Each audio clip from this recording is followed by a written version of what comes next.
One party would change everything. Jackson had one rule. Then, the cheese ran out. Now alliances are breaking. Trust is melting. Only one person controls the board now. This is Jackson's cheese party. In a village forgotten by kings, a young man named Jackson carried something greater than gold in his hands. He had no army, no fortune, no crown, only a recipe passed down through generations of quiet hands. One by one, the villagers came closer, drawn by a smell they could not name but would never forget. Word spread slowly at first, carried on whispers between neighbors who could not believe what they had tasted. That night, Jackson made a promise to himself. This would not remain a secret hidden in one small village. So he packed everything he owned onto a single cart and set his eyes toward the distant capital city. The road ahead was long and uncertain, but something inside him refused to turn back toward comfort and silence. Every step forward tested him. But he carried more than cheese. He carried the hope of an entire village. The capital city rose before him like a mountain of stone, indifferent to dreamers who arrived with empty pockets. Nobody noticed him at first, lost among 1,000 voices selling silk, spice, and promises far grander than his. Days passed with empty coins and tired feet, yet Jackson refused to believe his journey would end in silence. That night, staring at his last real cheese, he wondered if belief alone could truly change his fate. Then, from the shadows, an old merchant tasted his cheese, and everything about his future quietly began to shift. She knew people others could not reach. Kitchens of kings, tables of merchants, and doors long sealed shut. The chefs of the city tasted something they could not explain. Simple, humble, yet impossibly rich in flavor. Within days, his name moved faster than he could walk, spoken in kitchens, taverns, and quiet market corners. He opened his very first shop with trembling hands, unaware a line had already begun forming outside the door. People came from every corner of the city, desperate for a taste of something they could not yet name. He worked through nights that blurred together, driven by a fire that refused to let exhaustion win the battle. Soon, powerful men noticed his rise, offering gold and influence in exchange for a seat at his table. With their support, his small shop transformed into something far larger than he had ever dared to imagine. Walls rose higher, ambitions grew wider, and Jackson's humble dream began taking the shape of a legacy. Where once stood empty fields, now stood a palace built entirely from cheese, ambition, and unstoppable belief. Invitations were sent across the entire kingdom, summoning nobles, merchants, and royals to witness his creation. From every distant corner of the realm, guests began their journey toward the celebration soon to unfold. Jackson stood above it all, no longer the boy who once carried cheese alone down a quiet road. The night finally arrived, and the doors of Great Hall opened to reveal a feast beyond imagination. Kings and nobles stood frozen in awe, unable to believe such wonders could be crafted from simple cheese.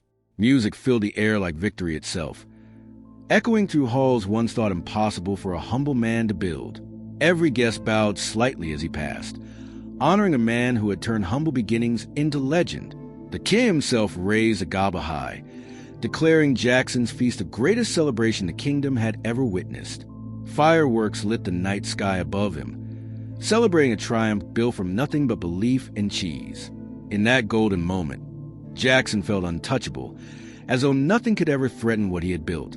Weeks later, warnings arrived quietly, but Jackson dismissed them, certain his success could never be shaken. Instead of caution, he demanded something greater still, blind to cracks quietly forming beneath his empire. Behind the golden walls, storage rooms grew emptier each day, though few dared to speak the truth aloud. A trusted friend begged him to slow down, but pride had already convinced him he could not fail. In quiet rooms, the very men who once supported him began questioning whether his empire could truly last. Standing before a cheering crowd, he announced an even larger celebration, unaware of the storm quietly approaching. The night arrived again, grander than before, with twice as many guests filling every golden hallway. But behind the walls, kitchen staff searched desperately, realizing there was far less cheese than the crowd required. A servant whispered the terrible truth into his ear, but Jackson forced a confident smile across his face. Slowly, guests began noticing empty platters, and confusion spread like wildfire through the crowded golden hall. One nobleman rose in anger, demanding to know why the promised feast had suddenly disappeared before them. Every eye in the hall turned toward him, waiting for an answer he did not yet have. One by one, his most powerful allies quietly slipped away, unwilling to be tied to his failure. Voices grew louder, chairs scraped violently backward, and the celebration collapsed into chaos within mere moments.